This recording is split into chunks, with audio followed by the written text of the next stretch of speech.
Everyone, welcome to my channel success tips. আমি কোয়েলি। আজকে আমি তোমাদের করাবো ক্লাস 11 এর ইউনিট 1 থেকে সাস্টেনেবল ইকোনমিক ডেভেলপমেন্ট, স্ববহনক্ষম অর্থনৈতিক উন্নয়ন। এখানে দেখো, স্ববহনক্ষম উন্নয়ন আমরা কাকে বলবো সংজ্ঞাটা আগে বলছি, তারপরে বোঝাচ্ছি। স্ববহনক্ষম অর্থনৈতিক উন্নয়ন আমরা তাকেই বলবো যে উন্নয়ন ভবিষ্যৎ প্রজন্মের প্রয়োজন মেটানোর ক্ষমতাটি হ্রাস না করেই বর্তমান প্রজন্মের প্রয়োজন মেটাবে। In English, sustainable development is development that meets the needs of the present without compromising ability of future generations to meet their own needs. এটার মানেটা কি দাঁড়ালো? যে আমরা যখন তোমরা এটা পড়েছো ক্লাস 10-এ, যে আমরা জানি যে আমাদের প্রাকৃতিক সম্পদগুলো আস্তে আস্তে শেষ হয়ে যাচ্ছে। বিশেষ করে খনিজ সম্পদগুলো, কয়লা, পেট্রোলিয়াম, এগুলো শেষ হয়ে যাচ্ছে। আমরা যদি খুব বেশি করে ব্যবহার করে ফেলি তাহলে আমাদের নেক্সট জেনারেশন বলা ভুল, ফিউচার জেনারেশন বা আমাদের পরবর্তী প্রজন্ম এগুলোকে পাবে না। তো আমাদেরকে সেইভাবেই ইউজ করতে হবে যাতে ওরা পায়, তাই তো? এটা পড়েছিল তো ক্লাস টেনের ফিজিক্যাল সায়েন্সের প্রথম চ্যাপ্টারে পড়েছিলে, তাই তো?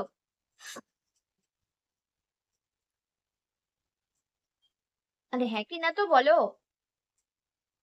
হ্যাঁ ম্যাম। এবার বলছে যে হারে এখন অর্থনীতির উন্নয়ন ঘটছে তা কি ভবিষ্যতে ধরে রাখা সম্ভবপর হবে? এই প্রশ্ন উঠেছে কারণ অভিজ্ঞতা থেকে দেখা গেছে যে সমস্ত প্রাকৃতিক সম্পদগুলির উপর নির্ভর করে অর্থনৈতিক অগ্রগতি ঘটেছে, প্রকৃতিতে তাদের সঞ্চিত পরিমাণ সীমিত এবং তাদের সঞ্চয় কমে আসছে। ব্যাপারটা ভালো করে বোঝো যে অর্থনৈতিক উন্নয়নের জন্য আমাদের প্রাকৃতিক সম্পদের প্রয়োজন। যেই প্রাকৃতিক সম্পদগুলোকে বেস করে অর্থনৈতিক উন্নয়ন হচ্ছে, সেইগুলো আস্তে আস্তে কি হয়ে যাচ্ছে? প্রকৃতিতে কমে যাচ্ছে। যেমন ধরো কয়লাকে নির্ভর করে করে তো প্রচুর শিল্প চলছে, তাই না? বিদ্যুৎ শিল্প তো চলছেই, তার সঙ্গে আরো অনেক শিল্প চলছে। পেট্রোলিয়ামকেও কেন্দ্র করে অনেক শিল্প চলছে। এবার তাহলে তুমি বলো যে অর্থনৈতিক উন্নয়ন হচ্ছে কিছু কিছু প্রাকৃতিক সম্পদকে কাজে লাগিয়ে। অর্থনৈতিক উন্নয়ন যখন হচ্ছে, অর্থনৈতিক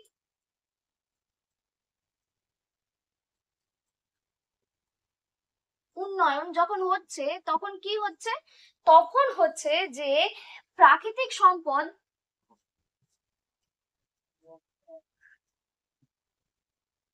কমছে, প্রাকৃতিক সম্পদটা কমছে। বলছে প্রকৃতিতে সঞ্চিত পরিমাণ সীমিত এবং সঞ্চয়টা কমে আসছে। কাজেই বর্তমান অর্থনৈতিক উন্নয়নের ফলে পরিবেশ দূষিত হয়। এবং যদি পুনরায় ব্যবহার অযোগ্য প্রাকৃতিক সম্পদের যোগান কমে আসে, তাহলে ভবিষ্যৎ প্রজন্মের জন্য উন্নয়নের হার বজায় রাখা সম্ভব হবে না। আবারও বলছি, পুনরায় ব্যবহার অযোগ্য প্রাকৃতিক সম্পদ।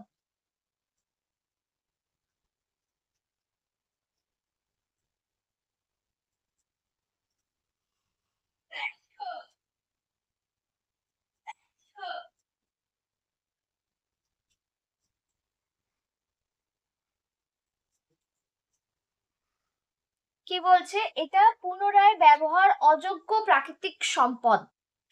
ব্যবহার পুনরায় ব্যবহার, নন রিনিউএবল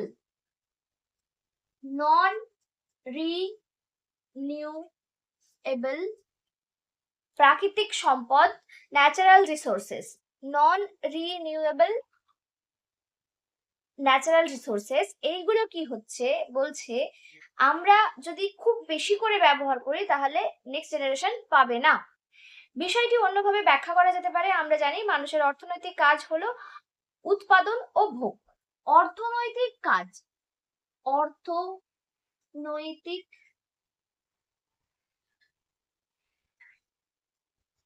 কাজ ইকোনমিক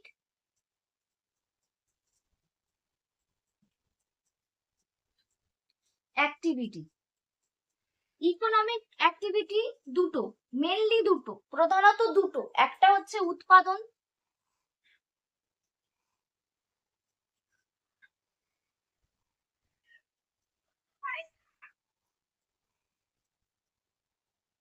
প্রোডাকশন, আর একটা হচ্ছে কি ভোগ, ইংলিশে হচ্ছে কনজাম্পশন। ব্যাপারটা কিরকম দাঁড়াচ্ছে যে অর্থনীতিতে আমাদের প্রচুর কাজ আছে, প্রচুর প্রচুর প্রচুর, কিন্তু প্রধান অর্থনীতি যেটার উপর বেস করে তৈরি হচ্ছে সেটা কি হচ্ছে, সেটা হলো যে প্রোডাকশন আর কনজাম্পশন, উৎপাদন এবং ভোগ। ঠিক আছে, এবার বলছে যে উৎপাদন ও ভোগের কাজে মানুষ নানা ধরনের প্রাকৃতিক উপকরণ ব্যবহার করে। আমরা উৎপাদন করার জন্য কি করছি, বিভিন্ন প্রাকৃতিক সম্পদকে ব্যবহার করছি। এবার উপকরণগুলোকে বলছে যে ব্যবহার করে, এই উপকরণগুলিকে দুটি ভাগে ভাগ করা যেতে পারে, একটা নবীকরণযোগ্য উপকরণ, একটা নবীকরণ অযোগ্য উপকরণ। একটা হচ্ছে, আমরা আগে দেখেছিলাম, আমাকে একটু একটা কথা বলো, ফ্যাক্টরস অফ প্রোডাকশন কি কি, কে বলতে পারবে? উৎপাদনের উপকরণগুলি কি কি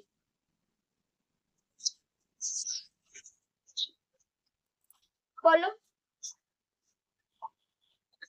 ম্যাম, জমি, হুম শ্রম, হুম মূলধন এবং সংগঠন ও উদ্যোগ। সংগঠন ও উদ্যোক্তা নয়, সংগঠন বা উদ্যোক্তা। ঠিক আছে, সংগঠনটা যার, সংগঠকই হচ্ছে উদ্যোক্তা। এইবার আমরা যেটা এখানে বুঝবো যে জমিটাকে আমি কি বলেছিলাম মনে আছে? জমিটা হচ্ছে প্রাকৃতিক সম্পদ। কেউ যদি, ধরো জমি মানে পৃথিবীর উপরে একটা সারফেসকে নিচ্ছি, সেটা কিন্তু শুধুমাত্র সেটা নয়, পৃথিবীর উপরে কোনো সারফেসকে আমি যদি নিই সেটা তো জমি নিশ্চয়ই। এছাড়াও জমি আমরা কাকে বলবো, প্রকৃতি থেকে যা নিই তাই হচ্ছে জমি। মানে প্রকৃতি থেকে কয়লা নাও, পেট্রোলিয়াম নাও, তুমি যাই নাও, সেটাই হচ্ছে কি জমি। তো উৎপাদনের উপকরণের মধ্যে এটা একটা পার্ট, বোঝা গেছে কি বললাম? প্রাকৃতিক সম্পদ এটা একটা উৎপাদনের উপকরণ।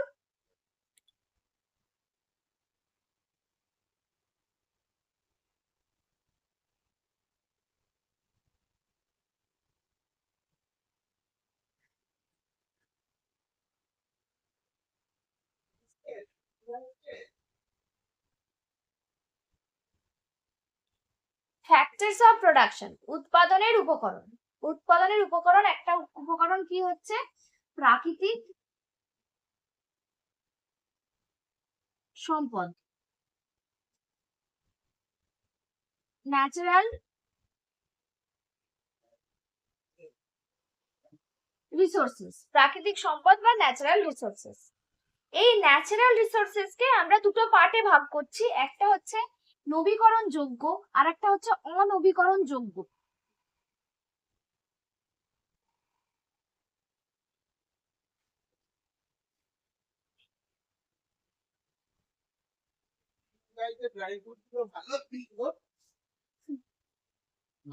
একটা হচ্ছে রিনিউয়েবল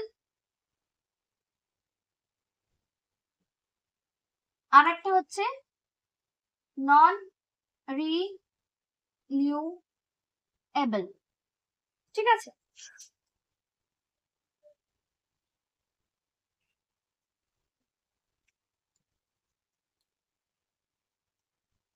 এবার বলছে উভয় প্রকার উপকরণের ব্যবহার এমন ভাবে হওয়া দরকার যেন বর্তমান প্রজন্মের ব্যবহারের ফলে ভবিষ্যৎ প্রজন্মের ঘাটতি না ঘটে। এটা আমরা আগেই অনেকবার আলোচনা করেছি। যদি বর্তমান প্রজন্মের ব্যবহারের ফলে ভবিষ্যৎ প্রজন্মের ব্যাহত না হয়, তাহলে পরিবেশের সব অহনক্ষম বজায় থাকছে ধরা হবে। যে আমরা যতটা ব্যবহার করছি, ধরো আমি দুটো ব্যবহার করছি, আমার ছেলে মেয়েও দুটো ব্যবহার করতে পারছে, তাদের ভবিষ্যতের প্রজন্ম তারাও মিনিমাম দুটো ব্যবহার করতে পারছে, তখন তাকে আমরা কি সেটাকে আমরা কি বলবো, সব অহনক্ষম আছে, বজায় আছে।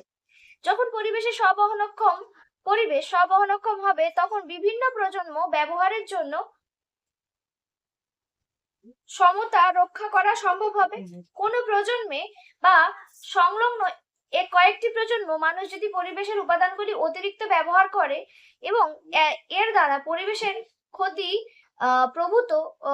প্রভূত ক্ষতি সাধন করে, তাহলে পরের প্রজন্ম জনসাধারণ ভালোভাবে বেঁচে থাকার বা প্রচলিত অবস্থা রক্ষা করার জন্য প্রয়োজনীয় উপকরণ পাবে না। এতে আর বলার তেমন কিছু নেই, যে আমরা যদি যথেচ্ছভাবে ব্যবহার করি কোনো বাধা নিষেধ না মেনে, তখন কি হবে, আমাদের ফিউচার জেনারেশন এগুলো পাবে না। আমরা যেগুলো ব্যবহার করতে পারছি সেগুলো পারবে না।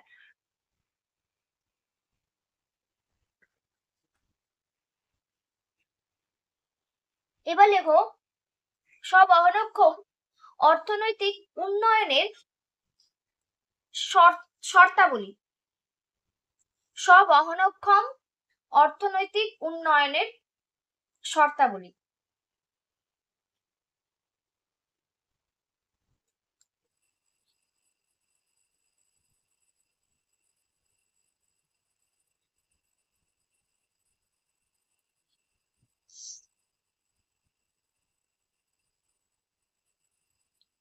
Conditions need to be made in order to achieve sustainable development. 1 নম্বর লেখো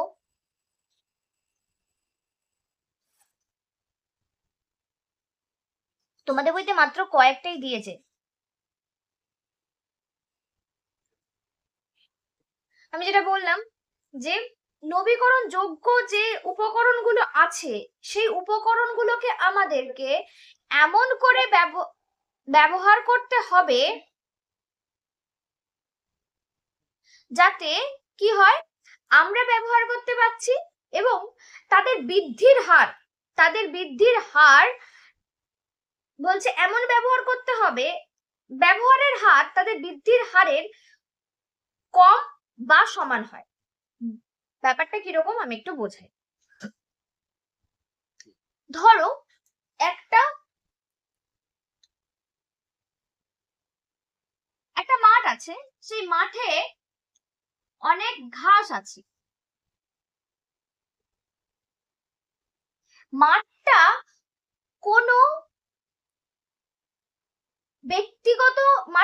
ব্যক্তিগত মালিকানা নেই, ঠিক আছে, সরকারি মালিকানা ধরতে পারো।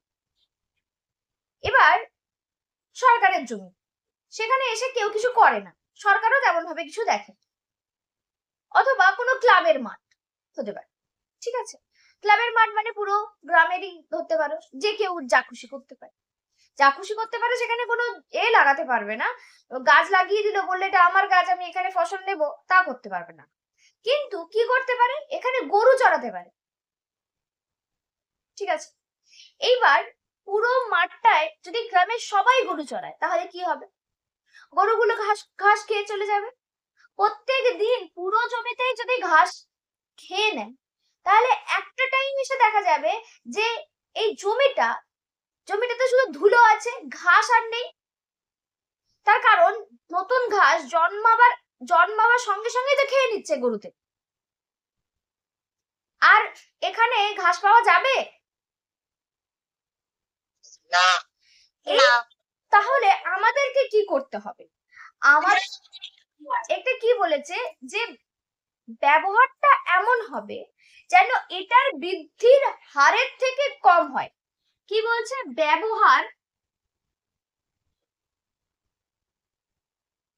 ব্যবহারের হার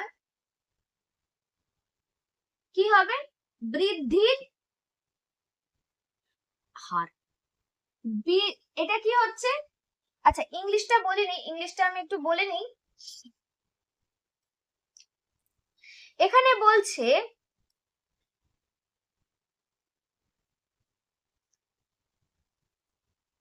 in case of renewable material, they must be used in such a way that the rate of consumption is less than or equal to their rate of growth. বলছে rate of growth, আর এটা হচ্ছে rate of use।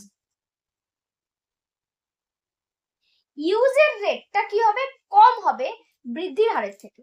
তার মানে আমাদেরকে কি করতে হবে, আমরা এইটাকে একটা কাজ করতে পারি, যে ধরো এই এতটা জমি কি করা হবে, গোচারণ করা হবে।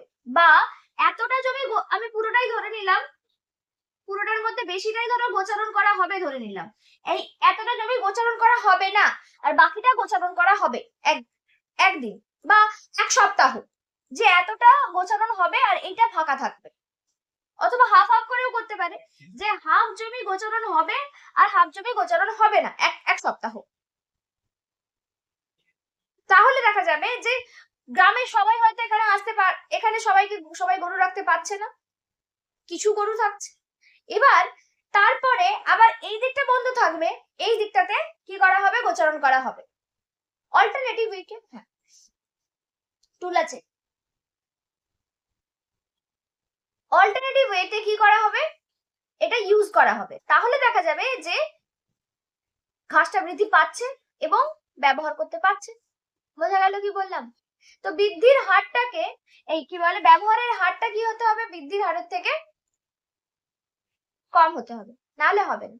এটা আরো একটা এক্সাম্পল বলে যে মাছে বলছি, লেকে ধরো মাছ আছে, একটা পুকুরে মাছ আছে, এই পুকুরটা ধরো গ্রামের সবাই মিলে যদি পুকুরটা থেকে মাছ তুলতে থাকে, তাহলে কি হবে, মাছ তো শেষ হয়ে যাবে, ছোট মাছ আর কোনো মাছ থাকবে না, নতুন মাছ উৎপাদনও হবে না।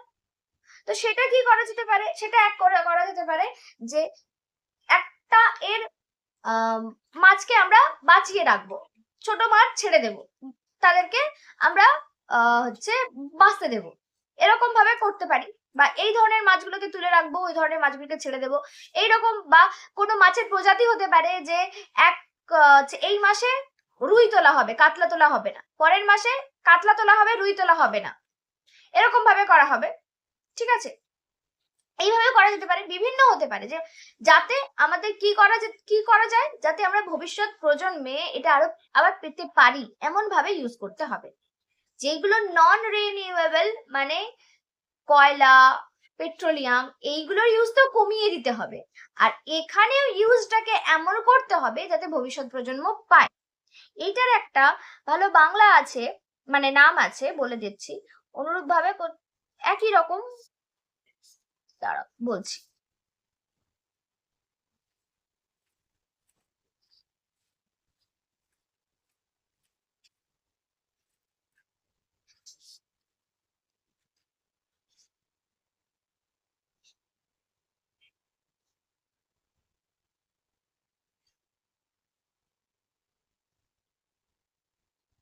এটার হলো সাধারণ সম্পত্তির বিয়োগান্ত পরিণতি, আর ইংলিশে বলা হচ্ছে কি, ট্র্যাজেডি অফ কমন্স। ব্যাপারটা কি, যে সাধারণ সম্পত্তি, এটা একটা সাধারণ সম্পত্তি, একটা পুকুরের মাছ বা একটা জমির ঘাস, এটা সাধারণ সম্পত্তি, সবার সম্পত্তি, যেহেতু সবার, এবার সবাই যদি যথেচ্ছভাবে ব্যবহার করে একটা সময় পাওয়া যাবে না, তাই বিয়োগ পুরোটা শেষ হয়ে যাচ্ছে, তাই বিয়োগ করার পরে শেষেই পরিণতি। ঠিক আছে, এর পরেরটা, নবীকরণ অযোগ্য উপকরণগুলির মোট যোগান স্থির, এদের উৎপাদন সম্ভব নয়, এজন্য এদের যোগান বাড়ানো সম্ভব নয়। এই ধরনের উপকরণের ব্যবহারের দ্বারা ক্রমশ নিঃশেষ হতে পারে। এই উপকরণগুলি ভান্ডার নিঃশেষ হলে ভবিষ্যৎ প্রজন্ম আর এগুলি ব্যবহার করতে পারবে না, ফলে ভবিষ্যৎ প্রজন্মের উৎপাদন ও ভোগ কমে আসবে। সেই জন্য নবীকরণ অযোগ্য উপকরণগুলির বিকল্প ও পরিবর্ত হিসাবে নবীকরণ যোগ্য উপকরণ আবিষ্কার করতে হবে। পরের পয়েন্টটা লেখো, 1 নম্বরের পরে 2 নম্বর লেখো, নবীকরণ অযোগ্য উপকরণের বিকল্প এবং পরিবর্ত হিসাবে নবীকরণ যোগ্য উপকরণ আবিষ্কার করতে হবে। এটার মানে আমরা অনেকবার আলোচনা করলাম যে এই যে পেট্রোলিয়াম বা কয়লা, এই ধরনের জিনিসগুলোকে আমাদের ব্যবহার তো কমাতেই হবে, তার সঙ্গে আমাদেরকে দেখতে হবে বিকল্প কিছু ব্যবহার করা যায় কি। যেমন কয়লা পুড়িয়ে তাপবিদ্যুৎ উৎপাদন হচ্ছে, সেটাকে যদি জলবিদ্যুৎ বা সোলার সিস্টেমে নিয়ে আসা যায়, তাহলে কি হচ্ছে, নদীর জল তো আর শেষ হচ্ছে না, সেখানে টারবাইন ঘুরিয়ে যদি জলবিদ্যুৎ উৎপাদন করা যায়, অনেক ভালো হবে। তো এই ধরনের ব্যাপারগুলোকে আমাদের নতুন করে আবিষ্কার করতে হবে এবং সেগুলো ব্যবহার করতে হবে। 3 নম্বর পয়েন্টে আমরা লিখব, পরিবেশের স্ববহনক্ষম চালু রাখার জন্য পরিবেশের ভারসাম্য বজায় রাখা দরকার। এটার মানে কি দাঁড়াচ্ছে? এটার মানে দাঁড়াচ্ছে, বলছে পরিবেশ বহনক্ষম চালু রাখার জন্য পরিবেশের ভারসাম্য বজায় রাখা দরকার। ভারসাম্য বজায় রাখা দরকার মানে যে সবাই যেন বেঁচে থাকতে পারে, যেটা আমাদের দেখো অভয়ারণ্য তৈরি হয়েছে যাতে পশু পাখিরা বেঁচে থাকতে পারে, বা মানে যেই পশু পাখিকে মেরে দেওয়ার সম্ভাবনা রয়েছে তাদেরকে আলাদা জায়গাতে রাখার সংরক্ষণ করা হয়েছে, এইসব আর কি। ঠিক আছে, মানুষের সুস্থভাবে বেঁচে থাকার জন্য প্রয়োজন নির্মল পরিবেশ অর্থাৎ দূষণমুক্ত পরিবেশ। এখানে 4টি নীতি লেখো, 4টি নীতি বলে লেখো। আচ্ছা, ইংলিশটা আমি বোধহয় বলিনি, লেখো ইংলিশে যারা লিখছো আগের পয়েন্টটা লেখো। To find renewable material to substitute material as substitutes and replacement for non-renewable material, মানে নন রিনিউয়েবল মেটেরিয়ালের কি বের করতে হবে? বিকল্প এবং পরিবর্তিত দ্রব্য বের করতে হবে। ঠিক আছে, আর তার পরের পয়েন্টটা বলছিলাম যে the balance of environment needs to be maintained in order to maintain the capacity of environment. এটা 4টে নীতি আছে, 4টে নীতি, 4 রুলস বা 4 প্রিন্সিপালস লেখো। 4টি নীতি। 1 নম্বর লেখো প্রয়োজন মাফিক ব্যবহার।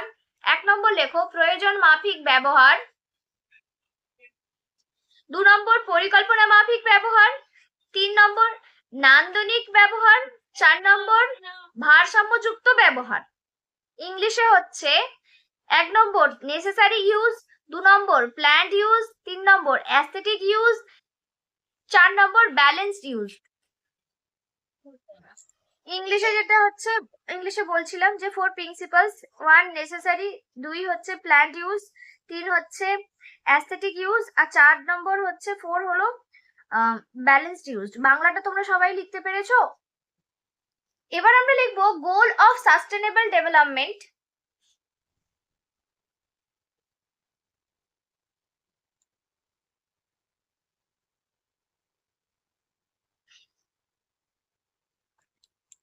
দেখো স্ববহনক্ষম উন্নয়নের লক্ষ্য। 1 নম্বর লেখো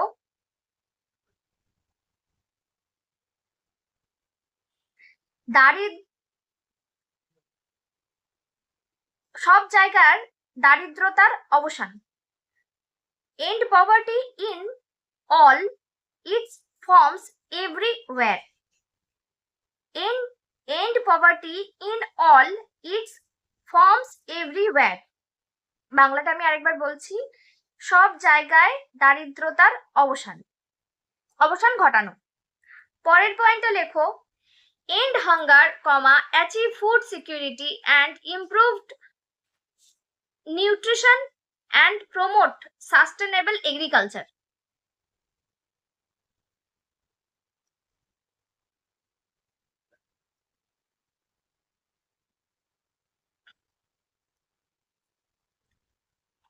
ক্ষুধার অবসান, খাদ্য নিরাপত্তা এবং উন্নত পুষ্টি অর্জন এবং স্ববহনক্ষম কৃষির প্রচার।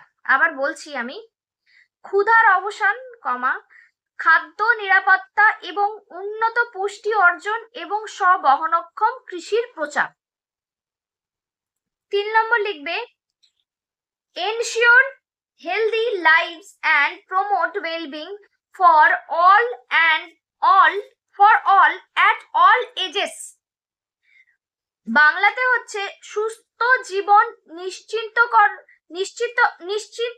করা, সুস্থ জীবন নিশ্চিত করা এবং সকল বয়সের সকলের জন্য মঙ্গল প্রচার করা। কতটা বললাম? 3 নম্বর পর্যন্ত বললাম? ও 3 নম্বর পুরোটা বলিনি না? হ্যাঁ, সুস্থ জীবন নিশ্চিত করা এবং সকল বয়সে সকলের জন্য মঙ্গল প্রচার করা। এগুলো যেহেতু পুরোপুরি মানে ইংলিশ থেকে ট্রান্সলেশন, একটু খটোমটো।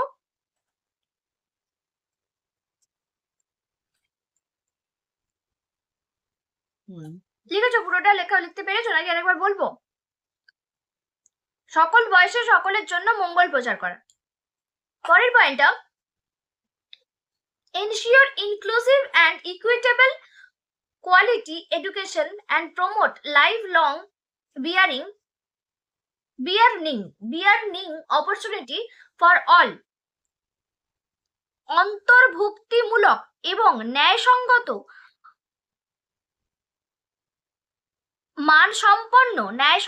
মানসম্পন্ন শিক্ষা নিশ্চিত করা এবং সকলের জন্য জীবনব্যাপী লাভের সুযোগ উন্নীত করা। 5 নম্বর, অ্যাচিভ জেন্ডার ইকুয়ালিটি এবং and empower all women and girl. লিঙ্গ সমতা অর্জন করা এবং সমস্ত নারী এবং মেয়েদের ক্ষমতায়ন করা। 6 নম্বর হচ্ছে ensure availability and sustainable management of water and sanitation for all. বাংলাতে হচ্ছে সকলের জন্য জল এবং স্যানিটেশন প্রাপ্য স্ববহনক্ষম ব্যবস্থা নিশ্চিত করা। সকলের জন্য পরিশোধিত জলের প্রাপ্যতা নিশ্চিত করা, মানে সবাই যেন পরিশোধিত জল পায় সেই দিকটা দেখতে হবে। মানে এখানে কিন্তু মানে শুধু নিশ্চিত করা মানে এখন পাচ্ছি এটা নয়, ভবিষ্যৎ প্রজন্মও পাবে সেটাও দেখতে হবে।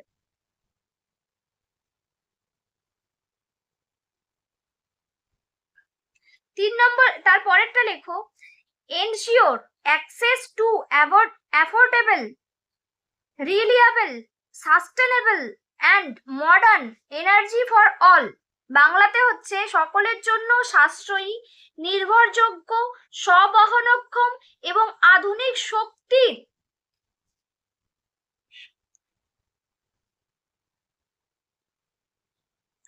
শক্তির প্রাপ্যতা নিশ্চিত করা। 8 নম্বর হচ্ছে প্রমোট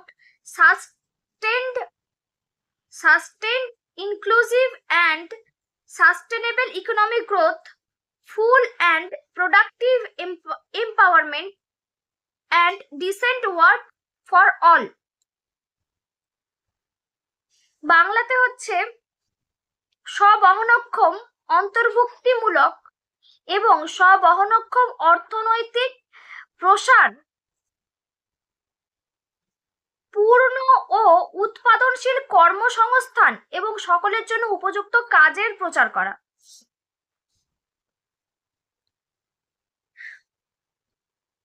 স্ববহনক্ষম, অন্তর্ভুক্তিমূলক এবং স্ববহনক্ষম অর্থনৈতিক প্রসার, পূর্ণ ও উৎপাদনশীল কর্মসংস্থান,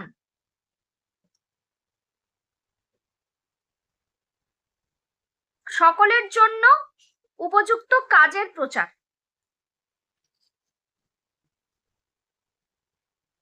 ওটা লেখা হয়েছে।